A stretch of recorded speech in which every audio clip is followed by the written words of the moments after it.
तो कैसे हैं प्यारे दोस्तों, फिर से एक नई वीडियो में आपका स्वागत है। देखिए, बात यह है कि हम लोग प्रश्न देख रहे हैं, प्रश्न देखते हैं। तो प्रश्न देखते हैं तो हमें याद भी रहना चाहिए कि हम लोगों को जो है प्रश्न सेट करने वाला कोई बाहर से प्रश्न नहीं सेट करता, वो अंदर से ही प्रश्न को लिया जाता है। अंदर से ही जो पहले सवाल पूछे गए हैं, रिपीटेड हैं, वही सब प्रश्न को उठाया जाता है और हम लोग वहाँ पर एग्ज़ाम में जाकर गलती करते हैं। ये नहीं होना चाहिए। देखिए, जो भी प्रीवियस ईयर प्रश्न है उसको तो आप सबसे इम्पोर्टेंट पहले पेज पर दिमाग में रखें।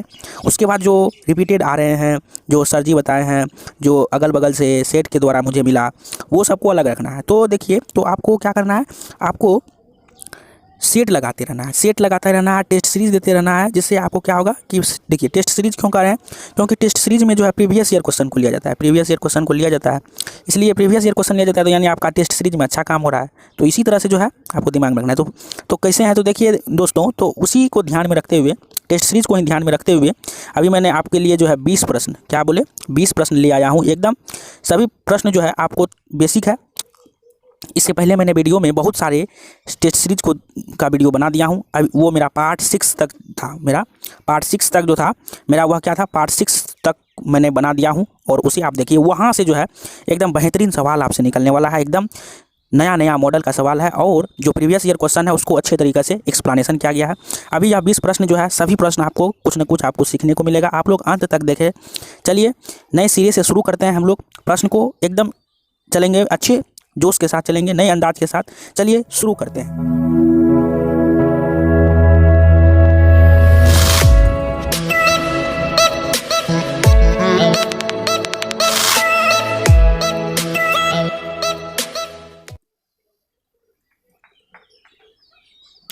चलिए हम लोग पहला प्रश्न पर चलते हैं। तो देखिए, पहला प्रश्न आपके स्क्रीन पर क्या है। देखिए, पहला प्रश्न क्या है, किसी पारदर्शी माध्यम में प्रकाश किरणें गमन करती है।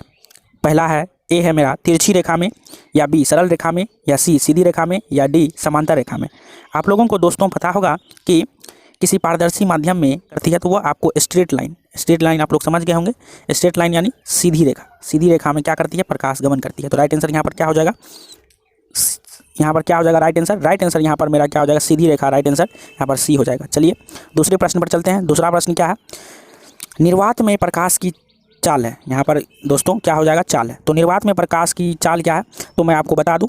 ये है मेरा 3 × 10⁸ मीटर पर सेकेंड, या 2 है 2 × 10⁸ किलोमीटर पर सेकेंड, या 3 × 10⁹ मीटर पर सेकेंड, या 3 × 10⁻10 मीटर पर सेकेंड। क्या होगा, तो दोस्तों मैं बता दूं, वैक्यूम में यानी निर्वात में, निर्वात मतलब क्या हो गया दोस्तों, वैक्यूम। क्या हो गया, वैक्यूम। तो वैक्यूम में क्या हो जाएगा, तो वैक्यूम में हो जाएगा 3 × 10⁸ मीटर पर सेकेंड। क्या हो जाएगा, मीटर पर सेकेंड हो जाएगा।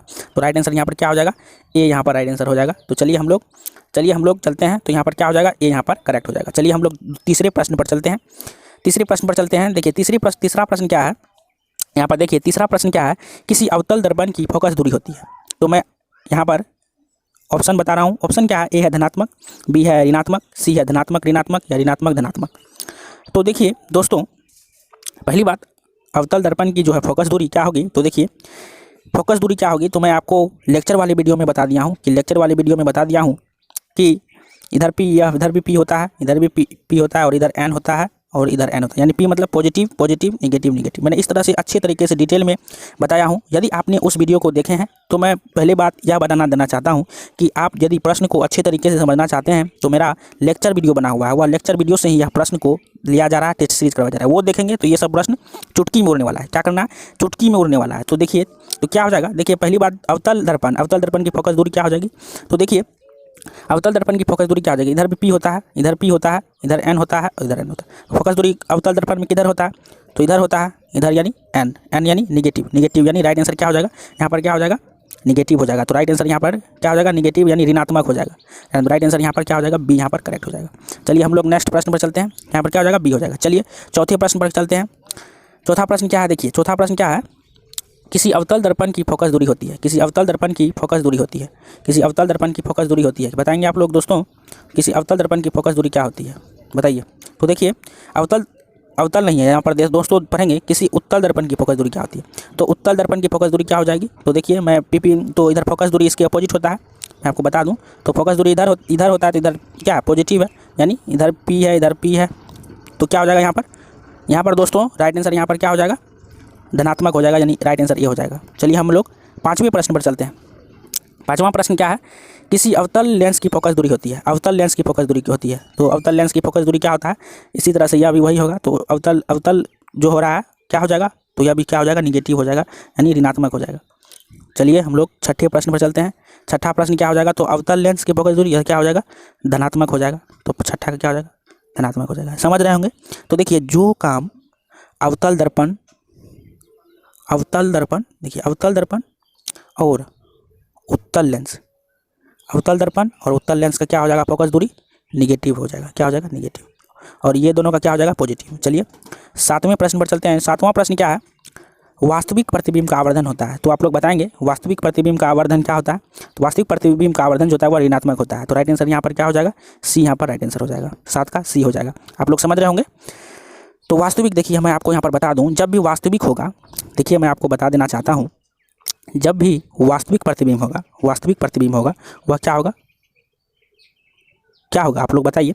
जब भी वास्तविक प्रतिबिंब होगा वह क्या हो जाएगा, इन्वर्टेड होगा। देखिए वास्तविक क्यों कहते हैं, रियल जब भी होगा वह इन्वर्टेड होगा। इन्वर्टेड मानी उल्टा होगा। तो यानी वास्तविक प्रतिबिंब बनेगा तो वह क्या होगा, उल्टा बनेगा। यह आपको दिमाग में रखने वाला बात था। तो क्या हो जाएगा यहाँ पर, वास्तविक प्रतिबिंब का आवर्धन होता है कि आवर्धन यानी मैग्निफिकेशन। तो क्या हो जाएगा राइट आंसर, तो वह क्या हो जाएगा, ऋणात्मक हो जाएगा। चलिए राइट आंसर सी हो जाएगा। चलिए हम लोग 8वें प्रश्न पर चलते हैं। 8वां प्रश्न है मेरा, आभासी एवं सीधा प्रतिबिंब का आवर्धन होता है।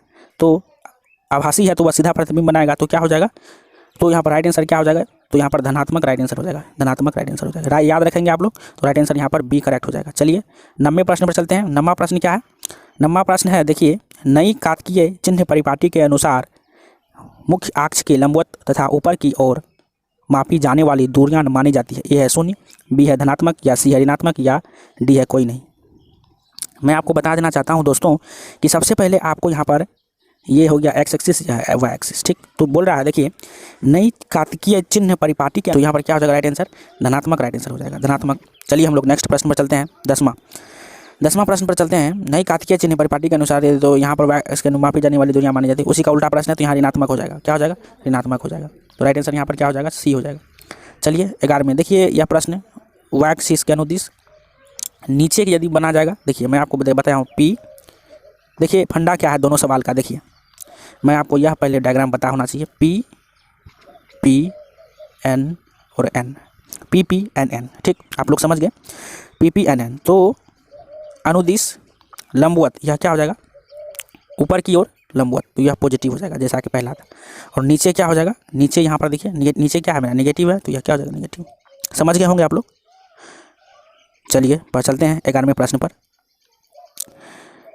नई कातकीय परिवार मूल बिंदु के एक्स मापी और सभी दुनिया में, देखिए प्रश्न को पढ़िए। नई कातकीय चिन्ह परिपाटी के अनुसार मूल्य बिंदु के बाईं ओर मापी गई दूरियां मानी जाती है। ए है धनात्मक, बी है ऋणात्मक, या सी है दोनों, या इनमें से कोई नहीं।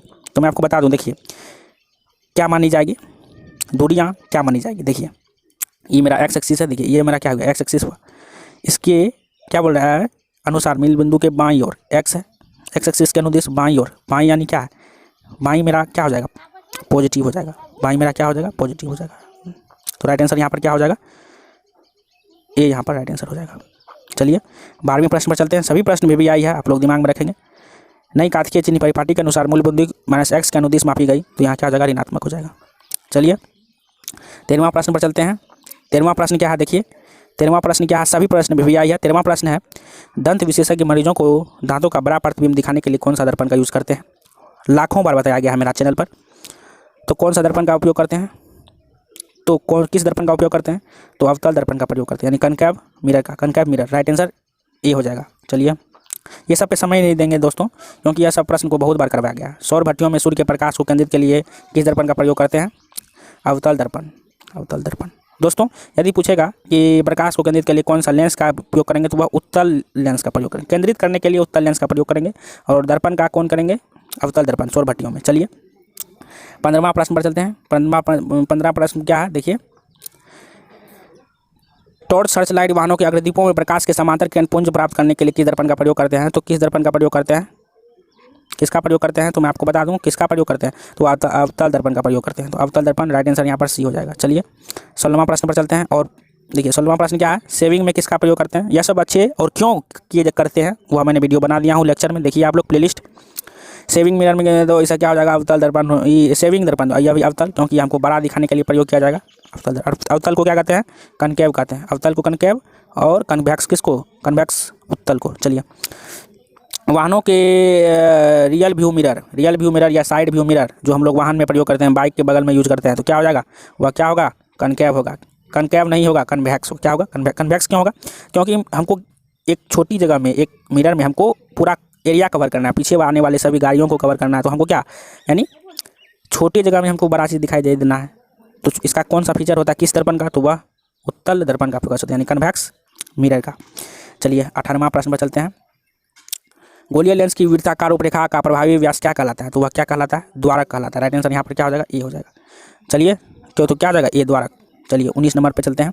किस लेंस की सहायता से किसी एक बिंदु पर सूर्य के प्रकाश का संकेंद्रण ऊष्मा उत्पन्न करता है। किस लेंस की, देखिए आपको बता दिया कि संकेंद्रण यानी केंद्रित करना प्रकाश का, तो वह क्या करेगा, जो दर्पण में क्या कौन करेगा, दर्पण में अवतल और लेंस में उत्तल, तो राइट आंसर यहाँ पर क्या हो जाएगा, देखिए क्या बोल रहा है, देखिए किस लेंस की सहायता से।